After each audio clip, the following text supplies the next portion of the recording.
ഓം ശ്രീ ഗുരുഭ്യോ നമ. ജ്യോതികുമാ ചാനലിലേക്ക് ഏവർക്കും സ്വാഗതം. ഇന്ന് ഞാൻ ചർച്ച ചെയ്യുന്നത് 2026 ഫെബ്രുവരി മാസഫലം ധനുക്കൂറുകാർക്കും ധനുലഗ്നക്കാർക്കും എങ്ങനെയാകും എന്നുള്ളതിനെ പറ്റിയാണ്. അതായത് മൂലം, പൂരാടം, ഉത്രാട നക്ഷത്രത്തിൻ്റെ ആദ്യ പാദത്തിൽപ്പെടുന്നവർക്ക് ഫെബ്രുവരി മാസം എങ്ങനെയാകും എന്നുള്ളതാണ്. അപ്പോൾ ആദ്യം നമുക്ക് ഈ ഫെബ്രുവരി മാസത്തെ ഫലം പറയുന്നതിന് മുമ്പ് ഫെബ്രുവരി മാസത്തിൽ ഈ കൂറുകാർക്കും ലഗ്നക്കാർക്കും ഗ്രഹസ്ഥിതി എങ്ങനെയെന്ന് നോക്കാം. ഗ്രഹസ്ഥിതി നോക്കുമ്പോൾ ധനുക്കൂറ് എന്ന് പറയുമ്പോൾ അത് ഗുരുവിൻ്റെ രാശിയാണ്. അപ്പോൾ ജന്മ ലഗ്ന രാശ്യാധിപനായിട്ടുള്ള ഗുരു ഇപ്പോൾ 7 വക്രത്തിൽ സഞ്ചരിക്കുകയാണ്. ആ ഗുരു ജന്മരാശിയിൽ ദൃഷ്ടി ചെയ്യുന്ന സമയം കൂടെയാണ്. സൂര്യനാണെങ്കിൽ ഫെബ്രുവരി 13 2 നിന്ന് 3 രാശി മാറുന്നു. ചൊവ്വയാണെങ്കിൽ ഫെബ്രുവരി 23 2 നിന്ന് 3 രാശി മാറുന്നു. ബുധനാണെങ്കിൽ ഫെബ്രുവരി 3 2 നിന്ന് 3 മാറുന്നു. ശുക്രനാണെങ്കിൽ ഫെബ്രുവരി 6 2 നിന്ന് 3 മാറുന്നു. ശനി ഇപ്പോൾ 4 സ്ഥിതി തുടരുന്നു. രാഹു ഇപ്പോൾ 3 സ്ഥിതി ചെയ്യുന്നു. കേതു ആണെങ്കിൽ 9 സ്ഥിതി തുടരുന്നു. അപ്പോൾ പൊതുവെ നമ്മൾ നോക്കുമ്പോൾ ഈ കൂറുകാരെ സംബന്ധിച്ചിടത്തോളം 4 ഗ്രഹങ്ങൾ, അതായത് ബുധൻ, ശുക്രൻ, അതുപോലെ സൂര്യൻ, ചൊവ്വ, ഈ 4 ഗ്രഹങ്ങൾ 3 രാശി മാറുന്നു എന്നുള്ളതാണ് ഫെബ്രുവരി മാസത്തിൻ്റെ പ്രത്യേകത. അപ്പോൾ ആദ്യം നമുക്ക് ഈ ഗോചര ഗ്രഹസ്ഥിതി അനുസരിച്ച് ഈ ധനുക്കൂറുകാരുടെയും ധനുലഗ്നക്കാരുടെയും പൊതുവായിട്ടുള്ള ആരോഗ്യസ്ഥിതി എങ്ങനെയെന്ന് നോക്കാം. ആരോഗ്യസ്ഥിതി നോക്കുമ്പോൾ ജന്മലഗ്ന രാശ്യാധിപനായിട്ടുള്ള ആ ഗുരു 7 നിൽക്കുന്നു. അത് ജന്മലഗ്ന രാശിയിൽ ആ ഗുരുവിൻ്റെ ദൃഷ്ടി വരുന്നു. ആ ഗുരു വക്രത്തിലാണ് സഞ്ചരിക്കുന്നത്. അപ്പോൾ പൊതുവെ ലഗ്നാധിപനായിട്ടുള്ള ആ ഒരു ഗ്രഹം ലഗ്നത്തിലേക്ക് ദൃഷ്ടി ചെയ്യുമ്പോൾ വലിയ ആരോഗ്യ പ്രശ്നങ്ങൾ ഇല്ല എന്ന് തന്നെ പറയാം. അപ്പോൾ സുഖസ്ഥാനത്തൊക്കെ കർമ്മകാരകനായിട്ടുള്ള ശനിയാണ് നിൽക്കുന്നത്. അപ്പോൾ പൊതുവെ 4-ാം ഭാവാധിപനായിട്ടുള്ള ഗുരു വക്രത്തിലാകുന്നത് കൊണ്ട് പ്രത്യേകിച്ച് ഒരു വർക്ക് സംബന്ധമായിട്ട് തൊഴിലുമായിട്ട് ബന്ധപ്പെട്ടൊക്കെ ഇത്തിരി പ്രഷർ കൂടുന്ന സമയമാണ്. അങ്ങനെ ഒരു മാനസികമായിട്ടുള്ള ഒരു ടെൻഷൻ ചിലപ്പോൾ ഈ സമയത്ത് ഉണ്ടാകാം. ചിലർക്ക് ചെറിയ തോതിൽ ബ്രീത്തിങ് പ്രോബ്ലം, ചിലപ്പോൾ ലങ്സ് റിലേറ്റഡ് ആയിട്ട് എന്തെങ്കിലുമൊക്കെ പ്രോബ്ലം, അല്ലെങ്കിൽ കഫ് റിലേറ്റഡ് ആയിട്ടുള്ള എന്തെങ്കിലുമൊക്കെ ഇഷ്യൂസ് ചിലപ്പോൾ ഈ സമയത്ത് ഉണ്ടാകാൻ സാധ്യത കാണുന്നുണ്ട്. ഇപ്പോൾ ശനി ദൃഷ്ടിയൊക്കെ ജന്മരാശിയിൽ വരുന്നുണ്ട്.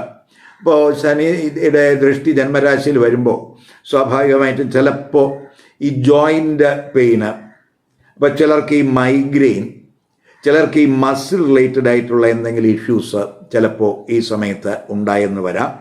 മാസ ആരംഭം പ്രത്യേകിച്ച് സൂര്യനും ചൊവ്വയും, ചൊവ്വ എന്ന് പറയുന്നത് 12-ാം ഭാവാധിപനും കൂടിയാണ്. അതുപോലെ ശുക്രൻ 6-ാം ഭാവാധിപനാണ്.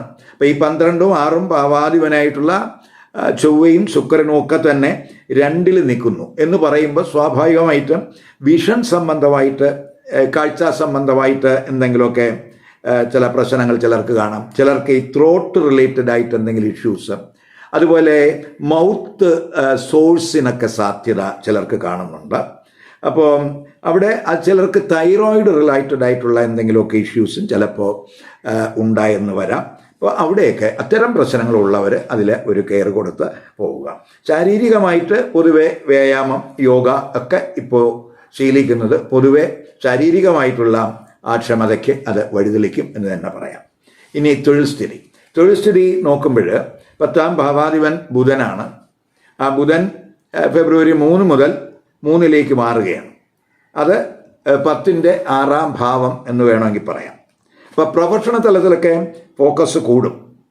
കമ്മ്യൂണിക്കേഷൻ തലത്തിൽ, ടീച്ചിങ്, അതുപോലെ മോട്ടിവേഷൻ തലങ്ങളിലൊക്കെ വർക്ക് ചെയ്യുന്നവർക്ക് ഈ കോമ്പറ്റിറ്റീവ് സ്പിരിറ്റ് കൂടുന്ന സമയം എന്ന് പറയാം.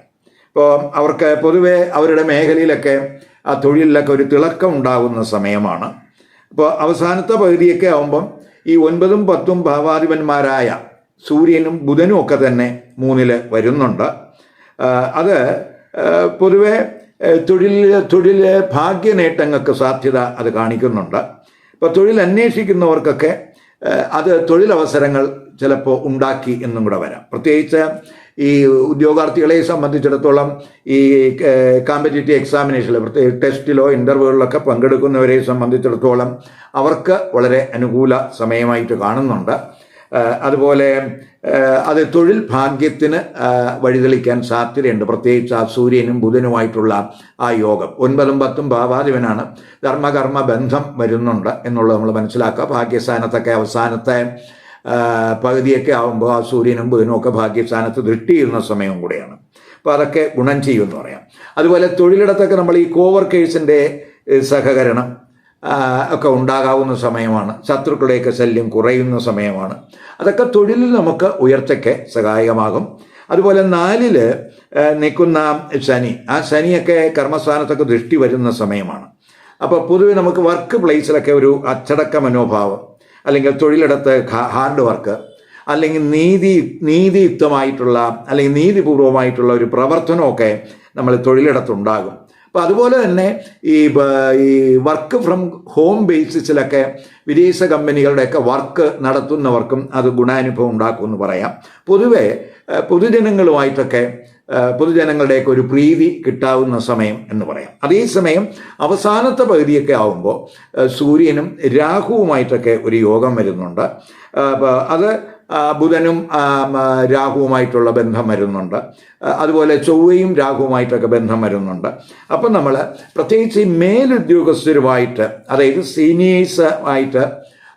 സീനിയർ ഉദ്യോഗസ്ഥരുമായിട്ട്, അതുപോലെ പിതാവുമായിട്ടൊക്കെ നമ്മൾ ഇൻ്ററാക്ട് ചെയ്യുമ്പോൾ അല്പം ശ്രദ്ധിക്കണം. പ്രത്യേകിച്ചൊരു അഗ്രസീവ് എനർജി കൂടാവുന്ന സമയമായതുകൊണ്ട് നമ്മൾ കഴിവതും പ്രകോപനപരമായിട്ട് റിയാക്ട് ചെയ്യാതിരിക്കാൻ ശ്രമിക്കുക. ആ ഒരു കാര്യത്തിൽ ഒരു കെയർ കൊടുത്ത് പോവുക. ഇനി ബിസിനസ്സുകാർക്ക്, ഇപ്പോൾ ബിസിനസ്സുകാരെ സംബന്ധിച്ചിടത്തോളം ബിസിനസ്സുകാരകൻ ബുധനാണ്. ആ ബുധൻ 7ഉം 10ഉം ഭാവാധിപനും കൂടിയാണ്. അപ്പോൾ ആ ബുധൻ ഫെബ്രുവരി 3-ലേക്ക് വരികയാണ്. അപ്പോൾ അതൊക്കെ പ്രത്യേകിച്ച് 7ാം ഭാവത്തിൻ്റെ ഭാഗ്യസ്ഥാനമാണ് ഈ 3 എന്ന് പറയുന്നത്. അപ്പം ബിസിനസ്സിൽ നമുക്ക് നേട്ടങ്ങളുണ്ടാകും. ബിസിനസ് മെച്ചപ്പെടുത്തുന്നതിനുള്ള പ്രവർത്തനങ്ങളുണ്ടാകും. ബിസിനസ്സിൽ ഭാഗ്യ നേട്ടങ്ങളൊക്കെ പ്രതീക്ഷിക്കാവുന്ന സമയമെന്ന് പറയാം. ബിസിനസ് പ്രൊഫഷണൽസ്, അവരെ സംബന്ധിച്ചിടത്തോളം അവർക്ക് സാമ്പത്തിക നേട്ടമൊക്കെ ഉണ്ടാകാവുന്ന സമയമാണ്. പുത്തൻ കരാറുകളിലൊക്കെ ഒപ്പിടുന്നതിനുമൊക്കെ സാധ്യത കാണുന്നുണ്ട്. അതേസമയം ഈ ബുധനും രാഹുവുമായിട്ടുള്ള ബന്ധം വരുന്നതുകൊണ്ട് നമുക്ക് ഈ ബിസിനസ് സംബന്ധമായിട്ടുള്ള തീരുമാനം എടുക്കുമ്പോൾ ചിലപ്പോൾ ഒരു കൺഫ്യൂഷൻ ഉണ്ടായെന്ന് വരാം. അപ്പം അങ്ങനെ ഒരു കൺഫ്യൂഷൻ ബിസിനസ് സംബന്ധമായിട്ടുള്ള തീരുമാനം എടുക്കുമ്പോൾ ഉണ്ടാകുകയാണെങ്കിൽ നമുക്ക് മുതിർന്നവരുടെയോ അല്ലെങ്കിൽ ആ ഏരിയയിൽ വൈദഗ്ധ്യമുള്ള ആളുകളുമായിട്ട് ബന്ധപ്പെട്ട് അവരുടെ അഭിപ്രായങ്ങളൊക്കെ സ്വീകരിച്ച് തീരുമാനമെടുക്കാൻ ഈ കൂറുകാർ ശ്രദ്ധിക്കുക. ഇനി വിദ്യാർത്ഥികൾ, ഇപ്പോൾ വിദ്യാർത്ഥികളെ സംബന്ധിച്ചിടത്തോളം 5ാം ഭാവാധിപൻ എന്ന് പറയുന്ന ചൊവ്വയാണ്. ആ ചൊവ്വ ഫെബ്രുവരി 22 വരെ 2ൽ ഉച്ചസ്ഥിതനാണ്. അപ്പോൾ മാത്രമല്ല ആ ചൊവ്വ 5ൽ ദൃഷ്ടി ചെയ്യുകയും കൂടെ ചെയ്യുന്നുണ്ട് 22 വരെ. വിദ്യാകാരകനായിട്ടുള്ള ബുധനാണെങ്കിൽ 3ൽ വരുന്നുണ്ട് ഫെബ്രുവരി 3-ന്. അതുപോലെ ഗുരു ആണെങ്കിൽ ഗുരുവിൻ്റെ ദൃഷ്ടിയൊക്കെ ജന്മലഗ്ന രാശിയിലൊക്കെ ഉണ്ട്. അതുപോലെ 3ലും 11ലും ഒക്കെ തന്നെ ആ ദൃഷ്ടി വരുന്നുണ്ട്. അപ്പോൾ പൊതുവെ പഠിതാക്കളെ സംബന്ധിച്ചിടത്തോളം പഠനത്തിൽ തിളങ്ങാവുന്ന സമയം എന്ന് തന്നെ പറയാം. ഇപ്പോൾ ടെക്നിക്കൽ തലത്തിൽ, എൻജിനീയറിംഗ് തലത്തിൽ, അതുപോലെ ഡിഫൻസ് റിലേറ്റഡ് ആയിട്ടുള്ള കോഴ്സുകളൊക്കെ ചെയ്യുന്നവർക്ക് പൊതുവെ വലിയ നേട്ടങ്ങൾ പ്രതീക്ഷിക്കാവുന്ന സമയമാണ്. ഉന്നത പഠനം, ഗവേഷണം ഇവയിലൊക്കെ ഏർപ്പെടുന്നവരെ സംബന്ധിച്ചിടത്തോളം അവർക്കും ഗുണാനുഭവം പ്രതീക്ഷിക്കാവുന്ന സമയമാണ്.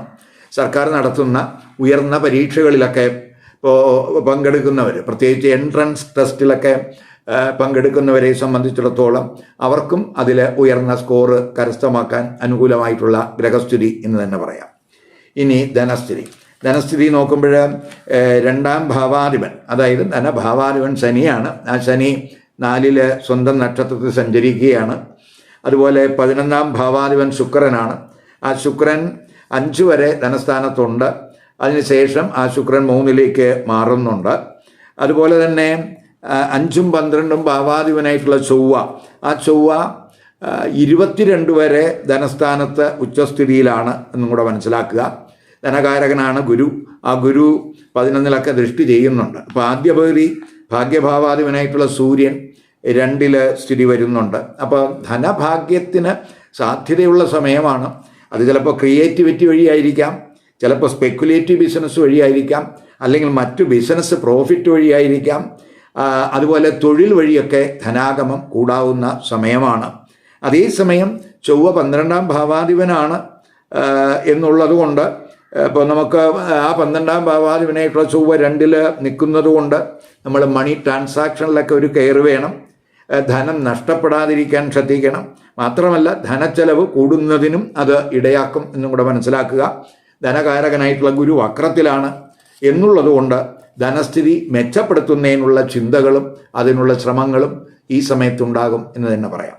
ഇനി വിവാഹം, ദാമ്പത്യബന്ധം, കുടുംബജീവിതം എങ്ങനെ നോക്കാം. ഇപ്പോൾ 7ാം ഭാവം ഭാവാധിപൻ എന്ന് പറയുന്ന ബുധനാണ്.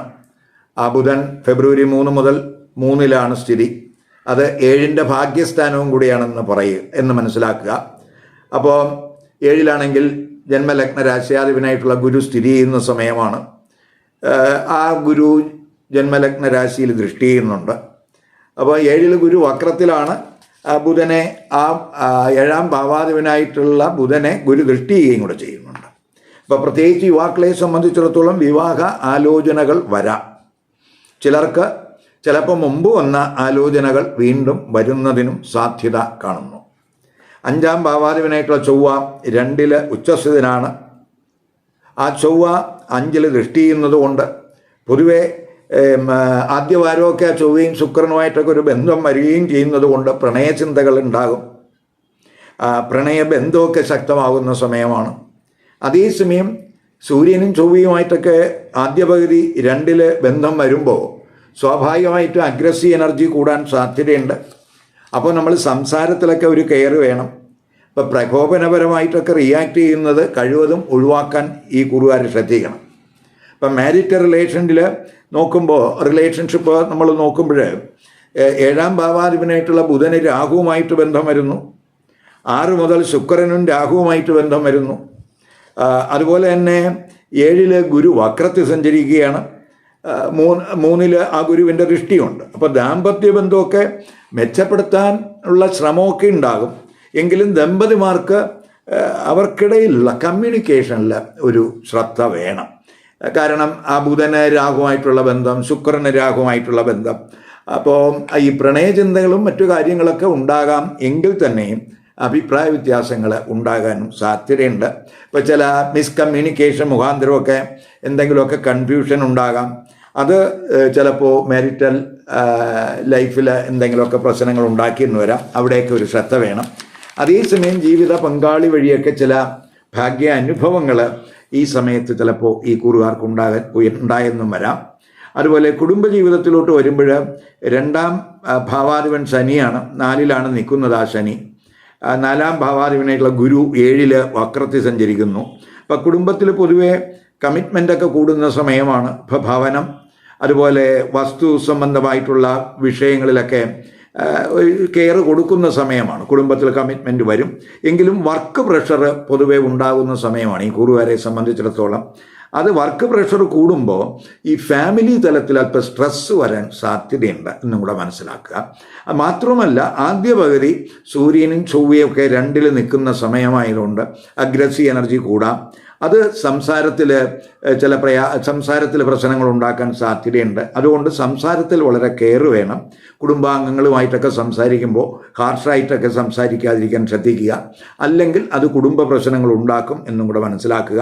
അപ്പോൾ അതിൽ ഒരു ശ്രദ്ധ വേണം. മാത്രമല്ല നമ്മളുടെ നിയന്ത്രണത്തിലല്ലാത്ത കാര്യങ്ങളിൽ ചിലപ്പോൾ കൂടുതൽ ഉത്കണ്ഠ ഈ കൂറുകാർക്കുണ്ടാകാം. അപ്പോൾ അവിടെ നമ്മൾ ഒരു കെയർ വേണം. ഇപ്പോൾ ചില കാര്യങ്ങൾ നമ്മുടെ നിയന്ത്രണത്തിലല്ല. അപ്പം അത്തരം കാര്യങ്ങളെപ്പറ്റി നമ്മൾ കൂടുതൽ ചിന്തിച്ച് കൂടുതൽ വിഷണനാകുന്ന ഒരവസ്ഥയൊക്കെ ഉണ്ട്. അതൊക്കെ ഒന്ന് ഒഴിവാക്കണം.